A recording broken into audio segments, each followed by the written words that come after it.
constitute an axis of evil, arming to threaten the peace of the world. Given the impotence of the media, it's the duty of intellectuals to speak out, and they don't come much more intellectual than Chomsky. He's credited with the central theory in the field of linguistics, that humans have an innate capacity for language that is hardwired into the brain. His very name has become a byword for the study of communication. This is Nim Chimpsky.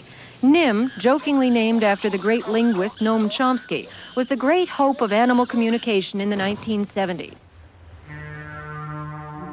But his politics inspire rather less affection. His comments post 9/11, when he described the US as a leading terrorist state, drew hostile fire, even from allies on the left.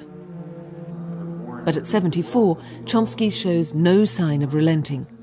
In his speeches and writing, he has the gloves back on, denouncing Western greed and hypocrisy. We need not rehearse the reasons why Britain and later the United States have been determined to control the Gulf region.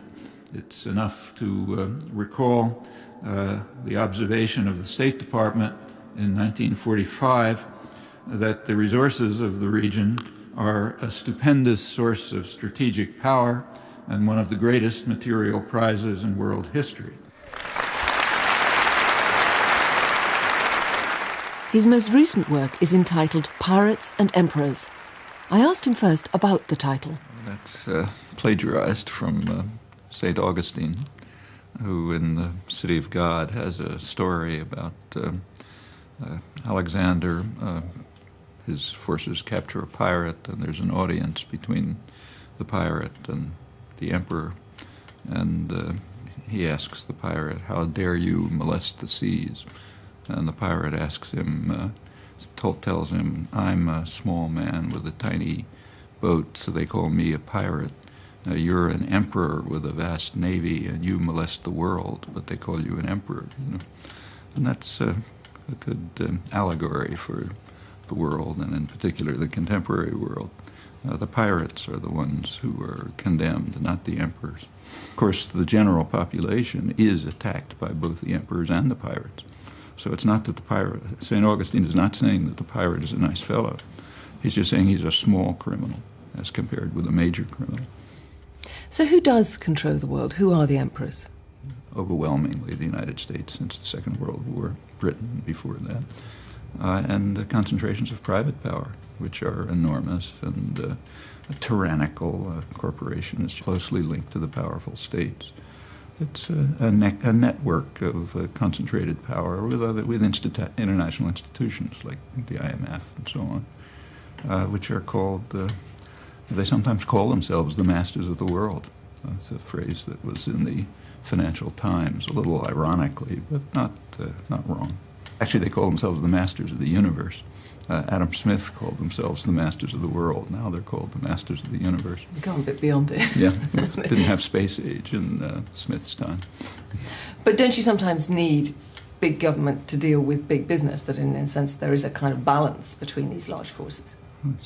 It's like saying there's a balance between two members of the board of directors of General Motors.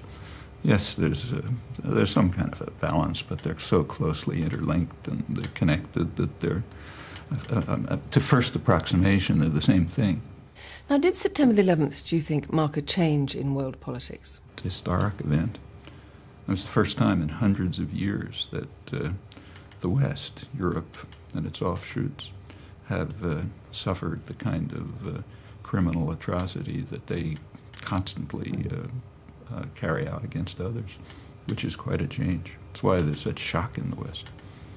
This kind of thing we do to you, you don't do it to us.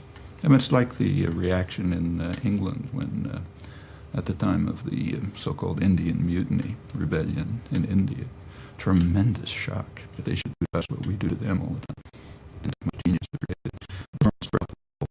would use it as an opportunity to intensify repressive and sometimes violent actions, and that's just what's happened. So the Russians took it as an opportunity to step up their atrocities in Chechnya, assuming correctly that they would be authorized by Washington, at least tacitly, China did the same in Western China, Indonesia and Aceh, Israel and the occupied territories, and you run through the list. Countries ranging from the Central Asian dictatorships to democratic societies like the United States and others have used it as an opportunity to clamp down on their own citizens. Now, looking at the current situation, when do you think is it right to intervene in the affairs of another nation? I think there are conditions under which that would be possible. I mean, one basic condition is that nonviolent, you mean violent intervention, that nonviolent means have been exhausted. That's one condition. A second condition is that the people of the country in which you're intervening support the intervention. Under those conditions, and you can think of others, intervention would be justified. However, we don't ever apply those conditions. Take, say, South Africa under apartheid. There's no doubt that the overwhelming majority of the population would have favored intervention, probably military intervention. The other means had been tried for decades. Did anybody think of forceful intervention? Of course not, nor did I. Or take a recent case, East Timor. During the 1999, there were very large-scale atrocities going on. The population undoubtedly would have been delighted in military intervention. Well, Britain and the United States did intervene, namely by supporting Indonesia.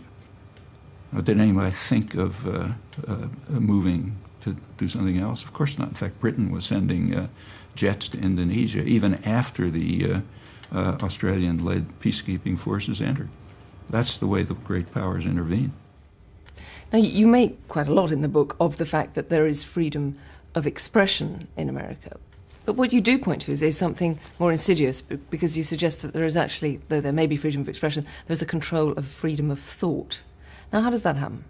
It was understood back at the time of the First World War that it's becoming much more difficult to control people by force. The popular struggles have led to the development of unions, parliamentary labor party, franchise extended, and so on. And coercion is just not going to work by force. So therefore you have to control thought. It's very striking that the contemporary systems of thought control, which are highly developed, very self-conscious, so leaders talk all about it, they come from England and the United States. So the British Ministry of Information, which any reader of Orwell knows what it was, that's from the First World War. It was aimed primarily to convert a pacifist population into raving anti-German fanatics. And it worked. And it impressed people. It impressed the business world. That's the origins of the modern public relations industry. It impressed American intellectuals who developed the conception of what they called manufacture of consent, control of thought. Impressed Hitler, who blamed the German defeat on superior Anglo-American propaganda and vowed that next time Germany would be prepared. And it has led in England and the United States primarily, England secondarily, to huge industries devoted to control of thought and attitudes, because you cannot control people by force. But dissent has been growing since the 1960s in the Western world, and people are far more sophisticated now. I mean, even popular culture reflects the fact that anything from the X-Files to the film The Insider, that the idea of people discussing things, of trying to manipulate public opinion, I mean, that's highly developed now. Sure. But when people were under the lash, they knew about it too. People are so aware of it that it has led to tremendous cynicism about almost anything. I mean, nobody believes what government officials say. Nobody believes what they read in the press. People don't believe professions. It's led to enormous cynicism and tremendous opposition. In fact, in my view, the more crucial things than the ones you mentioned are opposition to aggression. I mean, just take a look at the current war in Iraq and compare it with, say, the Vietnam War. It's a comparison which is often made, the protest. But the comparison is completely false. The opposition to the war in Iraq is far greater than it ever was to the war in Vietnam at any remotely comparable stage. I mean, this is the first war in I think in European history, Europe and the United States, first one I can think of where there was massive protest before the war. It's never happened. I mean, in the case of the Vietnam War, there was no protest until years after the war began. I mean, just in the last 30 or 40 years, say the United States, the level of civilization among the general public, not intellectuals, a separate category, but among the general public, it's advanced enormously. So do you think that intellectuals are not sufficiently engaged? Do you think they have become cynical? Intellectuals are a separate category. Intellectuals are mostly servants of power. I'm talking about the general public, not the intellectual world. They remain pretty constant. I don't think they're subject to these changes, except marginally, of course, to some extent. But they're quite different. And quite generally, it goes right through history, intellectuals have been servants of power. Take, say, the First World War. On all sides, Germany, England, United States, France, intellectuals were extremely enthusiastic about the war. There were a few dissenters, and the best known of them ended up in jail, like Bertrand Russell, for example, or Eugene Debs in the United States, or Rosa Luxemburg in Germany. Very small group of critics, some of them best known imprisoned. But most intellectuals were enthusiasts for their own country, and that's common, and it remains common. I mean, intellectuals write history, so you have to be a little cautious about what they say about themselves, and it looks prettier when it's written in books. So do you then think it's a failure of the left, then, in the United States, that if there is this feeling that a war is not right, that there isn't more action, more political action about it? Depends what you mean by the left. I mean, the left, what I mean by the left is out in the meeting with the public all the time. It's out in the streets. And so there are meetings of thousands of people. The biggest university in the country, the University of Texas, came out with a strong anti-war declaration. That's never happened in the past. You go to working-class towns, and thousands of people show up for demonstrations and meetings. That's what I'd call the left. It's not the articulate left, but then the articulate left is never permitted expression. So during the Vietnam War, you didn't hear them either. I mean, the New York Times, for example, would never permit a comment by someone on the left committed to the involved in the peace movement, maybe a sentence here and there. But that's standard.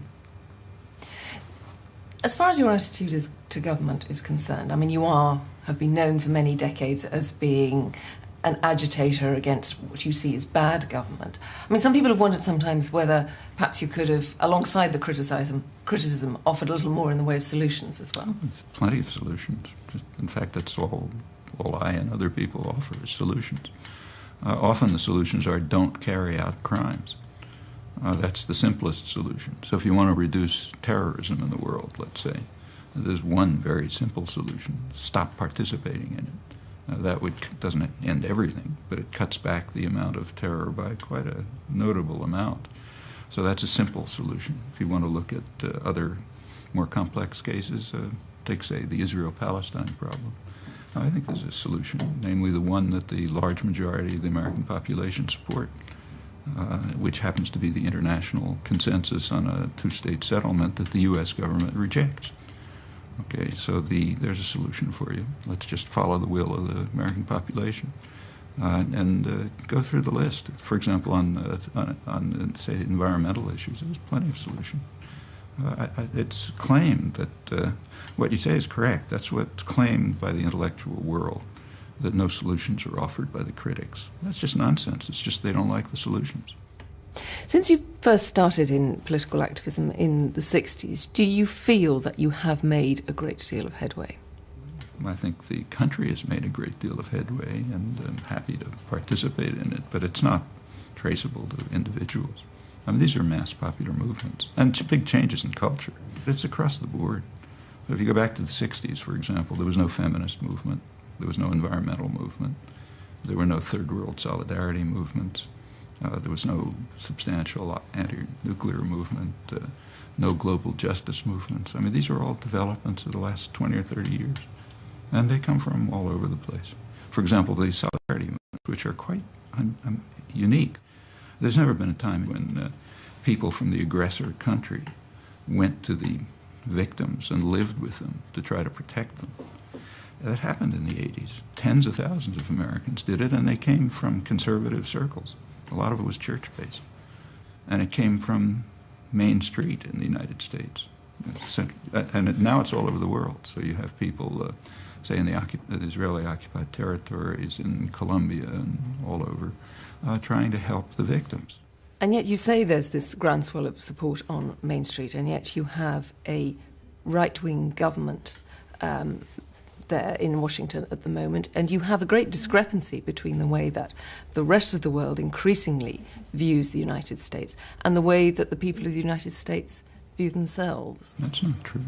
Take, say, the international economic arrangements, what are called free trade agreements. So they don't have a lot to do with free trade. There's overwhelming public opposition to them. That's why these issues never arise in elections. If you take a look at the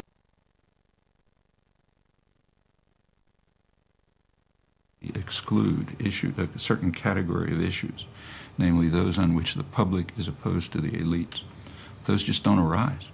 That's part of the technique of marginalizing the public. And as you mentioned before, it's not that people are unaware of it. They know it. So before the year 2000 election, about 75% of the population regarded it as a complete farce. But in which case, I mean, what happens to transfer that kind of feeling into any kind of action? Because at the moment you have people who actually, although they may be in favour of the idea of more self-government, having more control over their destinies, they're pushed to the limits just trying to, keep their families together, keep their jobs down. One thing. There isn't going to be that kind of support. That's part of the technique of control. Well, isn't that going to be broken then, is it? Well, why isn't it going to be broken? I mean, slavery was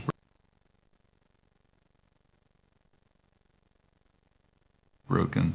You look over history, one after another form of coercion and control has been broken. As the Soviet system was collapsed from inside, every system of tyranny we know about and oppression has been, people chip away at it and it ultimately collapses. There's nothing special about them. I mean, the systems of power that exist now are quite fragile, and they know it. So the World Economic Forum, for example, is well aware. That's what the Financial Times called the masters of the universe. They're well aware of how fragile their control is and concerned about it, and rightly. What I wonder, though, is how you square your fundamental optimism about human nature with what seems to be a pretty pessimistic analysis of what's happening in the world. It's a famous phrase that was borrowed by Gramsci, and that we should have pessimism of the intellect and optimism of the will. It's sensible. Professor Chomsky, thank you very much. And it's 1, 2, 3. What are we fighting for? Don't ask me, I don't give a damn. The next stop is Vietnam. And it's 5, 6, 7. Open up the pearly gates. Well, there ain't no time to wonder why. We're all gonna die. Now come on, Wall Street, don't be slow. I'm man